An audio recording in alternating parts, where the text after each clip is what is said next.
Welcome to Stuff You Should Know, a production of iHeartRadio.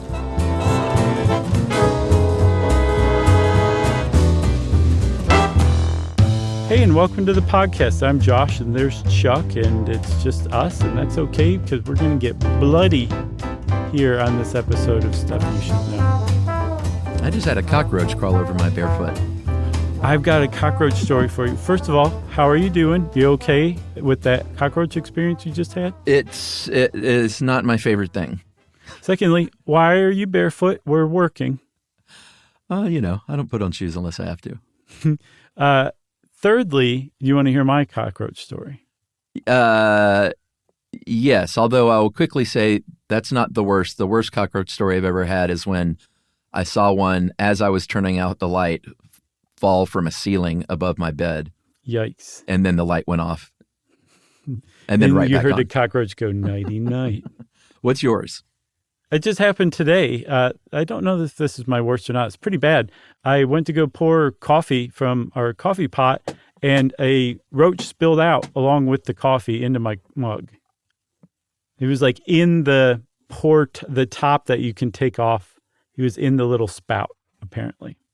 I just remembered I had the worst one because I think this tops yours. I drank a cockroach in some red wine one time. That's the worst one. There you go. Could you feel it crawling around in your gullet? Swimming through the red wine in my mouth, and I just spit it wasted. out. And I'm sure everyone just heard me stomping in the background. Oh, tell me you didn't. Dude, you want me to get up in the middle of a recording and save a cockroach? I'd wait, yeah. No, I don't save cockroaches. I don't feel bad about it either. Oh. We've talked about this before. I think we have. Fleas, ticks, mosquitoes, cockroaches, everything else I'm with you I'll on save. fleas, ticks, and mosquitoes. I know. Cockroaches I'll leave alone. I know. You've claimed that many times. We all know you're better. I saw a cartoon. It was the annual meeting of insects people like, and they switched to the next panel, and it was just a butterfly sitting alone at a conference table. That's cute. But you can't save a cockroach. If they just crawled into the cup, I might think about it, but they don't.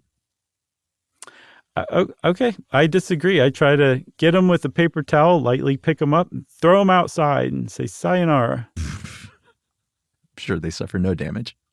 Probably not. They're pretty tough. Okay. This one wasn't. All right, that's terrible. Let's get to this episode because this is a profile in courage and heroism of an everyday guy who found out he was a little more special than the rest of us, and he put it to good use. And his name is James Harrison. Is that am I saying that correctly? I think so. Australia's own James Harrison, who is probably the most prolific blood donor in maybe human history. He donated blood 1,173 times over a 60-year period. Yeah. And is credited with saving the lives of 2.4 million babies. Yeah. Referred to as the man with the golden arm. And we need to back up a second. You can either pause and go listen to our episode on blood types. That was a live one, right? I think so. Or you can listen to a quick explanation of what Rh disease is and what Rh incompatibility is. Because when you have a blood type, you've heard, now we know that you can be like positive or negative, like, oh, positive, oh, negative. Mm-hmm. That negative or positive is your Rh factor, so named after the Rh rhesus monkey, inadvertently, not correctly named. And so that's a Rh factor. It's a protein found on the outside of your red blood cells, and then you either have it or you don't. It's an inherited thing. Right. 85% of babies that are born are Rh positive, which means they have that protein. Mm-hmm. But you either have it or you don't, and that becomes incompatible when it doesn't match up with what your mom has. Right. Yeah, that's a real problem because if your mom is Rh negative, meaning she doesn't have those proteins, her body's never been exposed to those proteins. So when she has a baby developing in her stomach, her womb, I guess you'd call it, and some of those red blood cells cross the placental barrier, her body flips out. It's like, what is this? We need to create some antibodies to attack this. And those antibodies attack the red blood cells, the protein on the red blood cells, the Rh factor, and tear them apart. And that is not what you want happening to your fetus while it's developing in your womb. No, it's not. And just to be clear, it's not a problem at all to have a negative blood type. It's just this incompatibility in pregnancy is a problem. And on the first pregnancy, this can happen and everything is likely going to be okay. It's the subsequent pregnancies that are the issue. And so to prevent this from happening, the pregnant person is giving immunoglobulin. I have such a hard time saying that. And that prevents those antibodies from forming and attacking. And it's done in the way of a plasma injection called anti-D. Right. And the reason why the first birth is okay is because the mom's body is still generating antibodies. Because again, these are brand spanking new for her immune system. And so when the first baby comes out, her immune system's like, yeah, that's right, walk away. And then when the second baby comes, it's ready. And that's when it really becomes a problem. And it can result in, and very frequently results in, stillborn babies and newborn deaths as well. So if it wasn't bad enough, just add dying babies to it, and it suddenly becomes much more urgent. And it's not that rare either, is the thing. Yeah, I mean, they didn't even know about this until 1939, the Rh factor. Before that, it was just the ABO system. But there was a woman who had given birth to a stillborn baby, was given a transfusion from her husband, and had an adverse reaction despite having a matching blood type. So that's when scientists figured out, like, oh, hey, there's another factor here, and it's this negative and positive Rh factor. And another Australian, a guy named John Gorman, a doctor, was working in blood banking, and this was in 1958. Yeah. He said, hey, I think that if we give these mothers an Rh antibody, they wouldn't make any of that antibody themselves. So it's kind of like a weird reverse treatment. Right.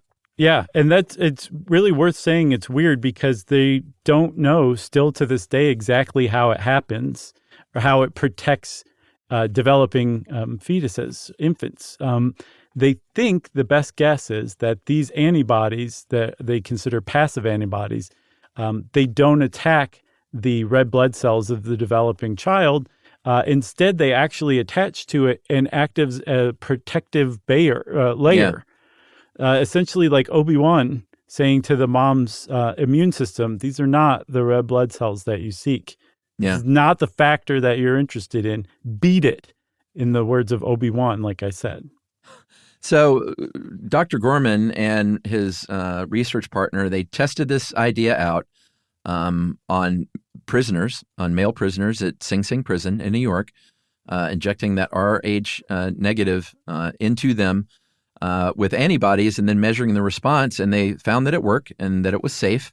Obviously not the most ethical thing. Theoretically, I guess these were volunteers, but you know how that goes. But the question still remained, like, will it save a baby?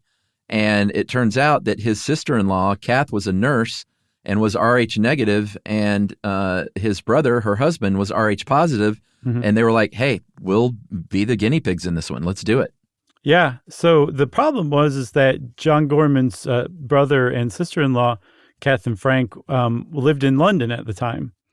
And Gorman, like you said, was in America, even though he was Australian. It's a brain buster, I know.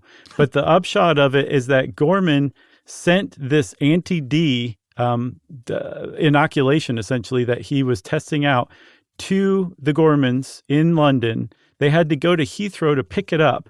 John Gorman had to get it to them so quickly, he didn't even fill out paperwork. He just sent it like it was, I don't know, like a deodorant? A push pop or something like that. Push pop. Deodorant. Great. And they had to go to Heathrow to pick it up. That's how time urgent this was. And if it wasn't urgent before, it was when they got to Heathrow because Kath went into labor when they were picking up this injection.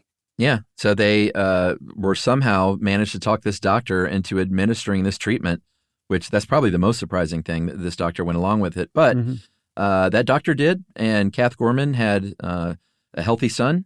And then she had another healthy son a year later after giving this injection. And they were like, hey, it worked. And now it's given to women in the 28th week of pregnancy. And if the baby is found out to be Rh positive, given again within 72 hours of giving birth.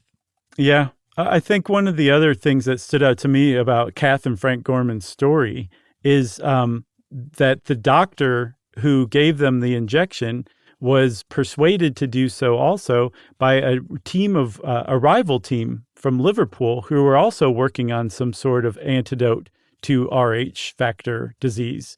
So they basically said, like, this is actually going to launch John Gorman into the lead here, even though we're competing to come up with this.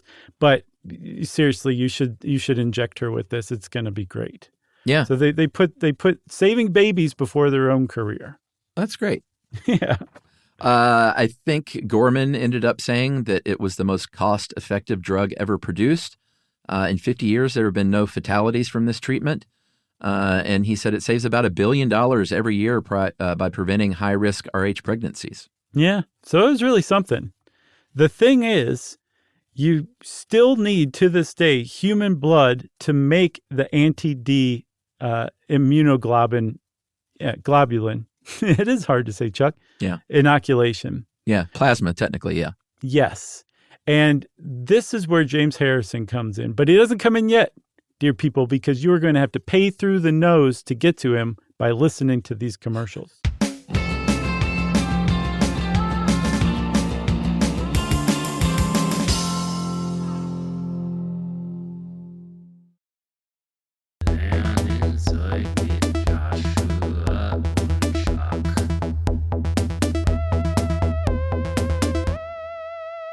Okay, everybody, thanks for listening to those commercials. We're back, and it's time that we really introduce you to James Harrison. He was an amazing guy, but I feel like we should go back to before he was a full guy, when he was just a 14-year-old, because he underwent a really big-time surgery, and I could not find out why. But he had to have an entire lung removed, again, at age 14. Yeah, there's not a lot about the guy. Even when you read his obituary, the just details are scant, and I sort of feel like he probably wanted it that way as a kind of a low-key, awesome dude. But yeah, at 14, he had a lung removed. He was in the hospital for 3 months, and during that time, he required almost 2 gallons of blood, 13 units of donor blood. A human adult has about 10 units of blood, so a 14-year-old wouldn't even have that much. So basically, a full plus transfusion of his blood that saved his life, and comes out of it as a 14-year-old. And his dad explains what happened. And he's like, I know my calling. Like, when I come out of this and I'm able to be old enough to give blood and plasma, like, that's what I'm going to do with my life. Yeah. His dad was already a blood donor too. So I'm sure it was gratifying for him. And James Harrison, I guess he had to wait a few years before he was eligible to donate blood. But once he did, he started doing it right off the bat, right when he could. Yeah. But it took another 11 years, I guess when he was in his early 30s.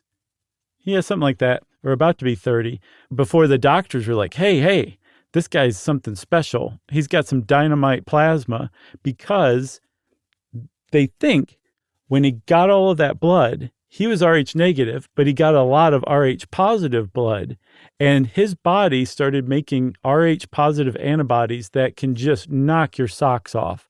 So this guy, James Harrison, when he was 14, essentially acted inadvertently as a human test tube or petri dish, where they put together Rh negative and Rh positive, shook it up, and this guy started making antibodies for the rest of his life that would go on to save babies. Yeah, I mean, his stuff was so good, and he was so prolific and dedicated, and we'll talk more about that.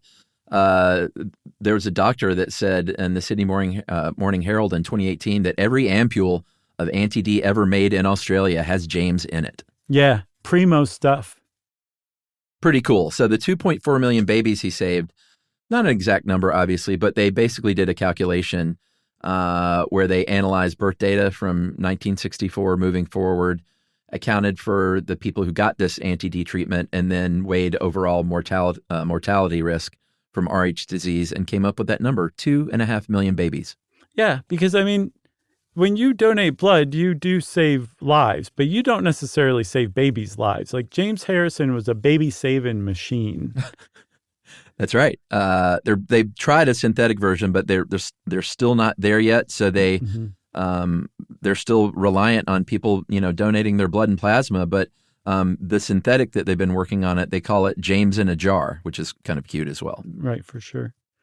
So like you said, it is kind of tough to find much about James Harrison's life other than his blood donation. Laura Clausen, Dr. Claw, helped us with this one. And she found out that he was a clerk in the Regional Railway Authority, and his wife, his beloved wife, Barbara, who died in 2005, was a teacher. And Harrison's dedication was such that when they went on vacation, whenever they went on vacation, they would putz around Australia in a camper.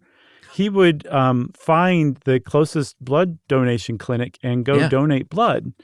And the reason why he did that so often was because with plasma donations, your body regenerates the plasma so quickly, I think within 48 hours, that in some cases, in some countries, you can donate plasma a couple of times a week rather than I can't remember, it's several weeks, if not a month or more, that you have to wait to donate whole blood, like the regular kind. Yeah, I mean, you have to wait 2 weeks for plasma even, but he wanted to donate so frequently, they would bend the rules. And like they said that he would come in at day like 10 and 11 sometimes and be like, come on, just take my plasma, I'll be fine. And they did oftentimes. And they don't get paid for it. You can get paid. It's a sort of I don't know how common it is, but it's an old trick if you're really broke and can't make rent to sell plasma in the United States, because you can get paid for donating plasma. But he didn't get paid for any of this either. No, we should also say if you've never donated plasma, but you've donated blood, it's slightly different. Donating blood can take 15 minutes maybe. Donating plasma is a whole thing where they take your blood out, just like they do with whole blood, and then they run it through a machine that separates the plasma from the platelets and the red and white blood cells and returns the red and white blood cells to you. And the whole process takes about an hour rather than a quarter of an hour. And it has all the other stuff, the lead up and the recovery that a whole blood donation takes. So when you take that into account, James Harrison making these donations, it's just even that much more hat removal worthy. Yeah, like, I mean, one of these guys said it's like a half a day, basically, when you count in travel and all that. Yeah. So if he let's say that's like 4 hours, and if he donated, 11, I mean, how many times was it? 1,100 plus? Yeah. Like, that's just thousands and thousands of hours of his life where he's trying to donate even more frequently. Like, hey, it's been 10 days. Get me in there. I'm ready. For sure. I'm sure his coworkers were like, "Oh, James gets to take a 4-hour lunch break every couple weeks," and his supervisor's like, "Let me tell you about James and what he's doing with this 4-hour lunch Exactly. break." You like saving babies? Right. So he and his wife Barbara had a daughter and 2 grandchildren, and the daughter was an Anti-D recipient herself. And she made a big statement after he died. As an Anti-D recipient myself, he has left a family behind that may not have existed without his precious donations. And I believe a granddaughter-in-law, Rebecca Mellowship, also got the Anti-D treatment. So he even furthered his own family by helping out his daughter and granddaughter-in-law. Yeah, I guess he had 4 great-grandchildren when he died this past February in 2025. Yeah. And yeah, like she said, like you can make a really good case that these people would not necessarily exist without him donating his very special plasma. And this was like it's not like his family wasn't aware of this. Like this was a big celebrated thing, not just with his family, but in Australia. And so his grandson, Scott, turned 16 and said, "I want to join the family racket and start donating blood too." So the first time he gave blood, he went with his grandfather, took him with him. So Scott's first time was his grandfather's 1,000th donation too. And apparently the whole family donates blood, which, I mean, imagine being the one family member who's like, "No, I don't feel like it." And everybody else is donating it. But there's one. There's one. Family shame. Yeah. His wife passed away, Barbara, in 2005. So very dark times for him, and he pressed through and did not let that disrupt his donation schedule. So for the last 20 years of his life as a widower, he kept giving that stuff, even though he hated needles, he hated the sight of blood, and he had a very low threshold for pain. Yep. There it is, our O. Henry style ironic twist. Yeah. The man who gave blood 1,173 times to save 2.4 million babies was afraid of needles. That's right. And he had a favorite arm too, right? Yeah, his right arm. He said at some point that he feels like, and he even admitted it could be placebo effect, but he can feel them injecting the IV into his left arm, but he doesn't feel it in his right arm. So out of those 1,173 times, only about 10 were in his left arm. Yeah. Should we take a break? We should. All right, we'll take a break and finish up right after this.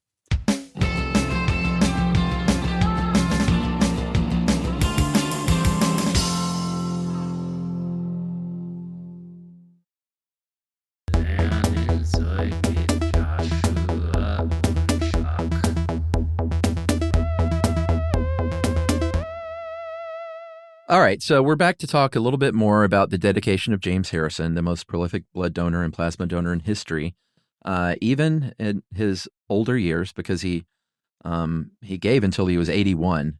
In 2018, they finally said, you got to stop.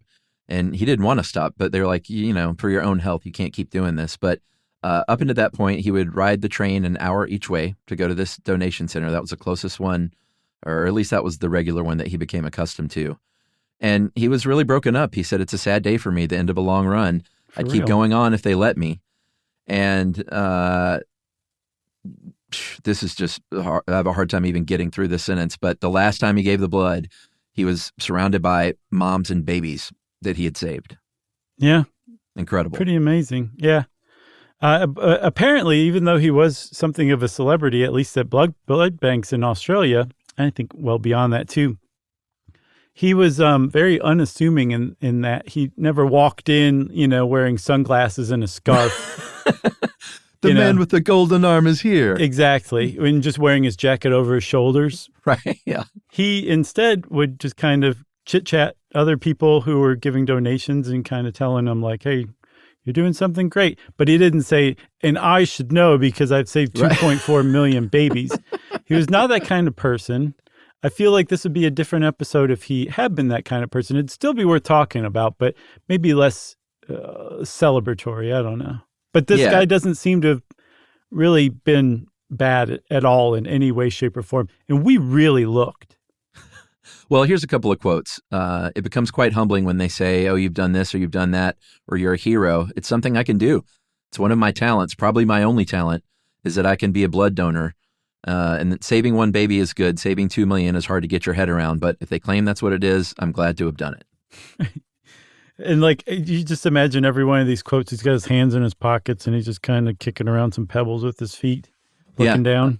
Yeah. I'm going to get a shirt that says, what would James Harrison do? Right. Man, one of my favorite shirts of all time is that what would Jason do? It's like a hockey mask instead of a J. That's funny. Just the implications behind the whole thing make it even funnier too, Yeah. What would Jason do? He'd kill. He'd slaughter everybody with a machete. Save a baby. No. I love that T-shirt, I guess is what I'm trying to say. Do you have it? No, I've looked before and I can't find the exact one. There was a guy who we worked with who wore one to work once and I was like, that shirt's awesome, but also unsettling in the office setting. Who was it, do you know? I can't remember his name. He was a big guy. And he looked like the kind who would wear that shirt. He looked like he was clearly into horror movies. Okay. He was strapping, large dude. I cannot remember his name. He was a good guy. Okay. Was this way back in the day? Was this Buckhead? Okay. Yeah. Oh, yeah. Way back in the day. Yeah, that was back in the times where there were so many people working in our office, I didn't know half of them were. You would have interacted with this guy. He was one of the writers. I remember that guy. Yeah, that guy. Yeah, the big dude. Yes. Like just very tall, big guy. Yes. Yeah. Do you look remember like a football player? Yeah, kind of. Do you remember that shirt? No, but man, what a vague memory of that guy. I totally remember. Jerry would know, but she's not here. No, she's not here as usual. So back to James Harrison. What would he do? Sadly, he would eventually pass, but he lived to be 88. And like you mentioned, he just died recently in February of this year. But before he passed in 1999, which means his wife Barbara got to see this, who was also a blood donor, by the way, quite regular. Sure. He received the Medal of Order in Australia for his efforts. That's amazing. Again, almost 2.5 million babies just saved by this guy. And he's not the only one. He's one of just a small number of people, it turns out, who are able to donate blood because they produce the antibody needed to create the anti-D inoculation.